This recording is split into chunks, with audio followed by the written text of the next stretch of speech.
Hello दोस्तों, कैसे हैं आप लोग। स्वागत है आज के इस नए वीडियो में। आज के वीडियो में हम लोग बात करने वाले हैं पारिस्थितिकी तंत्र के बारे में। यानी कि ये पारिस्थितिकी तंत्र को इंग्लिश में कहा जाता है इकोसिस्टम। ठीक है, इकोसिस्टम। और इस इकोसिस्टम को हिंदी में पारितंत्र भी कहते हैं। तो पारिस्थितिकी तंत्र और पारितंत्र दोनों सेम चीज़ है। ठीक है, दोनों एक ही चीज़ है। तो आज के वीडियो में हम लोग पारितंत्र क्या है और पारितंत्र के घटक क्या हैं और पारितंत्र के प्रकार कितने होते हैं, इन सब चीज़ों के बारे में बहुत ही डिटेल्स में जानकारी मैं आपको बताने वाला हूं। ठीक है, और ये जानकारी आपके एग्ज़ाम के लिए भी बहुत ज़्यादा महत्वपूर्ण होगी। तो चलिए आज का वीडियो हम लोग शुरू करते हैं और अच्छे तरीके से वीडियो देखिएगा और बहुत ही शांत दिमाग से देखिएगा ताकि आपको अच्छे से समझ में आ जाए। चलिए आज का वीडियो शुरू करते हैं। चलिए सबसे पहले तो बात करेंगे हम लोग कि पारितंत्र क्या है। देखिए, पारितंत्र वह प्रणाली है या पारिस्थितिकी तंत्र। ठीक है, मैं पारितंत्र बोल रहा हूँ तो कंफ्यूज मत होइएगा। पारितंत्र और पारिस्थितिकी तंत्र दोनों सेम चीज़ है। ठीक है, तो पारिस्थितिकी तंत्र वह प्रणाली है जो पर्यावरण और जीवों के परस्पर क्रिया से बनती है। इसमें जीवित और निर्जीव चीज़ों के बीच आपसी क्रिया होती है और पारिस्थितिकी तंत्र में जैविक और अजैविक घटक पोषक चक्र और ऊर्जा प्रवाह के जरिए जुड़े हुए रहते हैं। जैसे हम लोग जैविक जीव, ठीक है, हम लोग जीव हैं और जीव हैं हम लोग तो दूसरे जीव से जुड़े हुए रहते हैं। कैसे? जैसे पेड़ पौधा है, ठीक है, तो खाद्य पदार्थ है, तो पेड़ से जो हमें फल प्राप्त होता है और उसको हम खाते हैं और खाते हैं तो उससे हमें ऊर्जा होता है। तो इसी ऊर्जा के जरिए हम लोग दूसरे जीवों से जुड़े हुए रहते हैं। ठीक है, पारिस्थितिकी तंत्र प्रकृति का एक मूलभूत हिस्सा है। ये पृथ्वी के प्राकृतिक संतुलन को बनाए रखते हैं। ठीक है, मैं आपको अच्छे तरीके से समझाता हूँ। देखिए, पहले इस फोटो को देखिए, ये है पारिस्थितिकी तंत्र। इस पारिस्थितिकी तंत्र में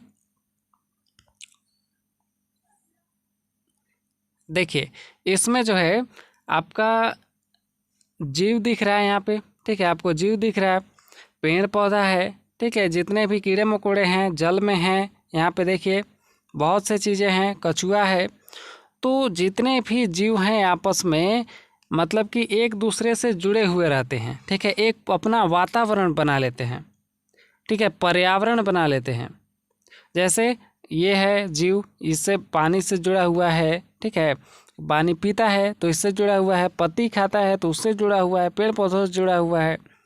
अंदर के कीड़े मकोड़े जल में रहने वाले ये भी आपस में जुड़े हुए हैं। ठीक है, जल से जुड़े हुए हैं। कछुआ जल से जुड़ा हुआ है। तो मतलब कि जितने भी जीव हैं आपस में अपने वातावरण में जुड़े हुए रहते हैं। तो इसी तंत्र को, ठीक है, इसी जाल को पारिस्थितिकी तंत्र कहा जाता है या पारितंत्र कहते हैं। ठीक है, इसमें जीव जंतु शामिल होते हैं। ठीक है, कुछ निर्जीव चीज़ें भी शामिल होती हैं। ठीक है, जैसे मिट्टी हो गया, वायु हो गया। ठीक है, ये सब निर्जीव चीज़ें हैं, तो ये सब भी शामिल इसमें रहते हैं। अभी मैं आपको और बताता हूँ आगे कि पारिस्थितिकी तंत्र में क्या क्या शामिल रहता है। देखिए, पारिस्थितिकी तंत्र में शामिल चीज़ें जो हैं जीवित चीज़ें होती हैं। जीवित चीज़ों में जैसे पेड़ पौधे हो गए, जानवर हो गए, बैक्टीरिया हो गए, ये सब चीज़ें शामिल रहती है। और निर्जीव चीज़ों में जैसे मिट्टी, पानी, सूरज की रोशनी, ठीक है, ये सब शामिल रहते हैं। जलवायु भी शामिल रहता है। ठीक है, जैसे वायुमंडल हमारा भी शामिल रहता है। ठीक है, वायुमंडल हो गया। तो सब चीज़ें जितनी भी पृथ्वी पर निर्जीव और जीवित चीज़ें हैं वो सब पारिस्थितिकी तंत्र में शामिल रहते हैं। ठीक है, पारिस्थितिकी तंत्र के कुछ उदाहरण देख लीजिए, जैसे ग्रेटर येलोस्टोन पारिस्थितिकी तंत्र। ठीक है, ये अपने अलग वातावरण के लिए जाना जाता है। ठीक है, ल्यूसर पारिस्थितिकी तंत्र, लॉन्ग लीफ पाइन पारिस्थितिकी तंत्र, ठीक है, तरंगगिरी पारिस्थितिकी तंत्र। तो ये सब जो है एक विशेष चीज़ के लिए अलग जाने जाते हैं, इसलिए कुछ उदाहरण यहाँ पे मैंने बताए हैं आपको। चलिए आगे हम लोग बात करते हैं, पारिस्थितिकी तंत्र में जैविक घटकों को पोषक पद्धति के आधार पर 3 भागों में बांटा गया है। कौन कौन से भागों में बांटा गया है? तो पहले तो मैं आपको बताता हूँ कि पारिस्थितिकी तंत्र के घटक कौन कौन से होते हैं। ठीक है, घटक, तो इसके घटक होते हैं जैविक चीज़ें। अभी जस्ट मैंने यहाँ पे बताया ना आपको, ये देखिए, ये पारिस्थितिकी तंत्र के घटक ही हैं। जीवित चीज़ें यानी कि जैविक चीज़ें, अजैविक चीज़ें, ठीक है, निर्जीव चीज़ें। तो इसमें पेड़ पौधे, जानवर, बैक्टीरिया, मिट्टी, पानी, सूरज की रोशनी, ये सब के सब पारिस्थितिकी तंत्र के घटक हैं। ठीक है, घटक का मतलब होता है कि जो उस काम को करने में सहायता करता है। ठीक है, जो काम को करने में सहायता करता है उसको घटक बोलते हैं। तो अब देखिए, पारिस्थितिकी तंत्र में जो जैविक घटक हैं, जैविक घटक का मतलब पेड़ पौधे, जीव जंतु, बैक्टीरिया, ठीक है, उन सबको पोषण पद्धति के आधार पर, ठीक है, किसके आधार पर? तो पोषक पद्धति के आधार पर 3 भागों में बांटा गया है। कौन कौन? उत्पादक, उपभोक्ता और अपघटक। ठीक है, ये 3 चीज़ों में बांटा गया है। ठीक है, तो उत्पादक को इंग्लिश में बोलते हैं प्रोड्यूसर, उपभोक्ता को बोलते हैं कंज्यूमर और अपघटक को बोला जाता है डीकम्पोजर। ठीक है, याद रखिएगा। अब इसको अच्छे से समझिए, खाद्य प्रणाली जो है इसी तरह से काम करती है, खाद्य तंत्र जिसको बोला जाता है। ठीक है, फूड चेन। ठीक है, आज यहाँ पे ये भी आप समझ लीजिए। देखिए फूड चेन कैसे काम करता है वो समझिए। पहला तो प्रोड्यूसर है। ठीक है, सबसे पहले प्रोड्यूसर है। प्रोड्यूसर का मतलब होता है उत्पादक, और उत्पादक कौन है? जो स्वयं खाना बनाता है। ठीक है, इस धरती पर जो स्वयं खाना बनाता है, अपने आप से खाना बनाता है, उसको बोलते हैं, मतलब कि अपने आप पर जो निर्भर रहता है उसको बोलते हैं प्रोड्यूसर। ठीक है, या स्वपोषी। तो प्रोड्यूसर हमारा कौन है? पेड़ पौधा है। ठीक है, जो स्वयं खाना बनाता है, किसी की सहायता नहीं लेता है, मतलब कि किसी जीव पर वो निर्भर नहीं रहता है। ठीक है, स्वयं खाना बनाता है, सूर्य के प्रकाश से, वायु लेता है, ठीक है, जल से, तो बहुत सारी चीज़ें जो है ज़मीन से जल लेता है, खनिज लवण लेता है, सूर्य से प्रकाश लेता है। ठीक है, उसके प्रकाश से ऊर्जा, सूर्य के प्रकाश से ऊर्जा लेता है, और जो है वायुमंडल से हवा लेता है, कार्बन डाइऑक्साइड। ठीक है, तो ये सब चीज़ें मिला करके वो अपना भोजन बनाता है। तो वो स्वयं खाना बनाया। ठीक है, किसी जीव पर मतलब निर्भर नहीं है। ठीक है, तो इसको बोलेंगे उत्पादक। ठीक है, और उत्पादक को खाएगा कौन? मतलब पेड़ पौधे को खाएगा कौन? टिड्डा खाएगा। ठीक है, सिर्फ एक उदाहरण है ये, पेड़ पौधे को बकरी भी खाता है। ठीक है, तो मैं एक उदाहरण से आपको केवल बताना चाहता हूँ। ठीक है, तो मान लीजिए कि पेड़ पौधे को खाया टिड्डा। ठीक है, और टिड्डे को खा गया मेंढक। तो टिड्डा जो खाया पहली बार, पेड़ पौधा को पहली बार खाया, तो ये हुआ प्राइमरी कंज्यूमर, मतलब कि प्राथमिक उपभोक्ता।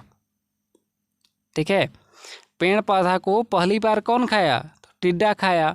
अब टिड्डा पहली बार खाया तो ये हो गया प्राइमरी कंज्यूमर, मतलब कि प्राथमिक उपभोक्ता। ठीक है, या प्रथम उपभोक्ता। अब टिड्डा को खा गया मेंढक, तो मेंढक को डायरेक्टली ऊर्जा तो नहीं मिला पेड़ पौधा का। ठीक है, क्योंकि पेड़ पौधा का टिड्डा खाया था, तो टिड्डा को डायरेक्टली ऊर्जा मिल गया पेड़ पौधा वाला। ठीक है, पत्ती खाया तो उसका ऊर्जा टिड्डा को मिला। अब मेंढक को अगर जो है, मेंढक अगर टिड्डे को खाया तो टिड्डा जो है, टिड्डे का केवल 10% ऊर्जा इसको मिला मेंढक को, तो ये दूसरा भाग इसको मिला। ठीक है, मतलब कि पहला उपभोक्ता ये हुआ और दूसरा उपभोक्ता हो गया मेंढक, तो इसको बोलेंगे सेकेंडरी कंज्यूमर, मतलब कि द्वितीय उपभोक्ता। अब मेंढक को सांप खा गया, तो सांप खाया तो मेंढक में जो ऊर्जा था वो सांप को मिला। ठीक है, तो ये हो गया टर्शियरी कंज्यूमर, मतलब कि तृतीय उपभोक्ता। ठीक है, यहाँ पे पहला उपभोक्ता टिड्डा हुआ, दूसरा उपभोक्ता मेंढक, क्योंकि मेंढक जो है टिड्डा को खाया, और सांप मेंढक को खा गया, तो मतलब सांप हुआ तृतीय उपभोक्ता, मतलब कि 3 चीज़ों को ये जो है मतलब कि तीसरे नंबर पर ये आया है, ठीक है, उपभोक्ता को जो है उत्पादक को खाने में, ठीक है।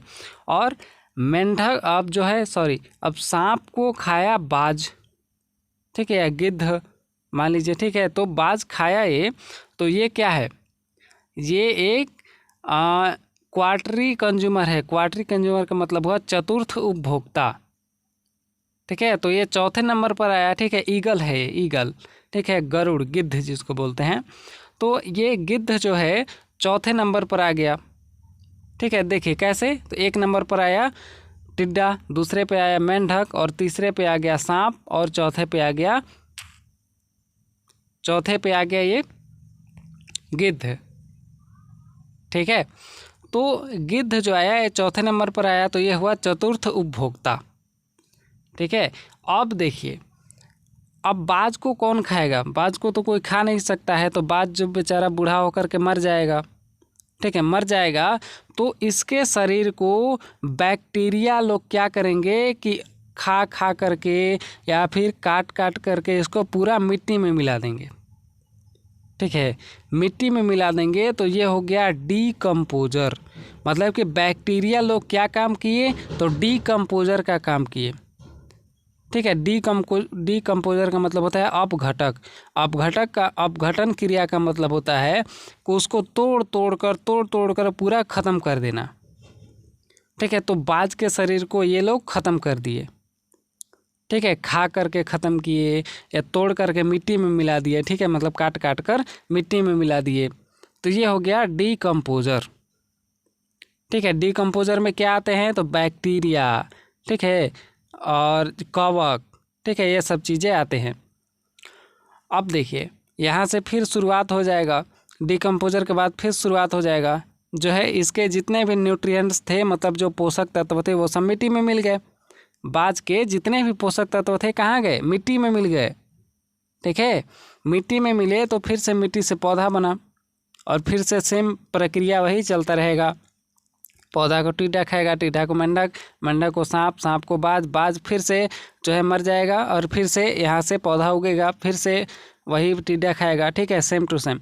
तो इसी को बोलते हैं खाद्य तंत्र या फूड चेन, ठीक है, फूड चेन याद रखिएगा, बहुत ही इम्पोर्टेंट चीज़ है। तो उम्मीद है अच्छे तरीके से समझ में आ गया होगा। चलिए आगे बढ़ते हैं। पारिस्थितिकी तंत्र के प्रकार देखिए, पारिस्थितिकी तंत्र वैसे मुख्य रूप से 2 प्रकार के होते हैं। कौन कौन, स्थलीय पारिस्थितिकी तंत्र और जलीय पारिस्थितिकी तंत्र। मतलब कि जो पारितंत्र स्थल पर पाया जाता है उसको स्थलीय, और जो जल में पाया जाता है उसको जलीय। जैसे यहाँ देखिए, यहाँ पे सिर्फ एक फ़ोटो मैंने लिया है आपको समझाने के लिए। तो यहाँ पे देखिए, स्थल पर आपको क्या क्या चीज़ दिख रहा है, यहाँ पे ये दिख रहा है, ठीक है, भैंस दिख रहा है, कछुआ दिख रहा है, ठीक है, और पेड़ पौधा दिख रहा है, ठीक है, वायुमंडल दिख रहा है, हवा दिख रहा है, पशु पक्षी देखिए, पक्षी दिख रहा है, घास दिख रहा है, ठीक है। तो ये सब चीज़ों से स्थल पर जो पर्यावरण बनता है उसको बोलते हैं स्थलीय पारितंत्र या स्थलीय पर्यावरण, ठीक है। और जो जल में जीव अपना वातावरण बनाते हैं उसको बोलते हैं जलीय वातावरण या फिर जलीय पारिस्थितिकी तंत्र, ठीक है। जल वाले जीव आपस में एक दूसरे पर निर्भर रहते हैं, ठीक है, और स्थल वाले जीव आपस में एक दूसरे पर निर्भर रहते हैं। तो ऐसे ही 2 प्रकार में बांटा गया है पारितंत्र को, जलीय पारितंत्र और स्थलीय पारितंत्र, ठीक है। तो उम्मीद है आपको सब कुछ अच्छे से, बहुत ही अच्छे से समझ में आ गया होगा। अगर समझ में आया है, वीडियो अच्छा लगा है तो लाइक ज़रूर कीजिएगा और कमेंट करके ज़रूर बताइएगा, ठीक है। तो यही चीज़ें थी, और मिलेंगे हम लोग अब नेक्स्ट वीडियो में। कोई सवाल है, कोई कन्फ्यूजन है तो कमेंट ज़रूर कीजिएगा। मिलेंगे नेक्स्ट वीडियो में, तब तक के लिए धन्यवाद।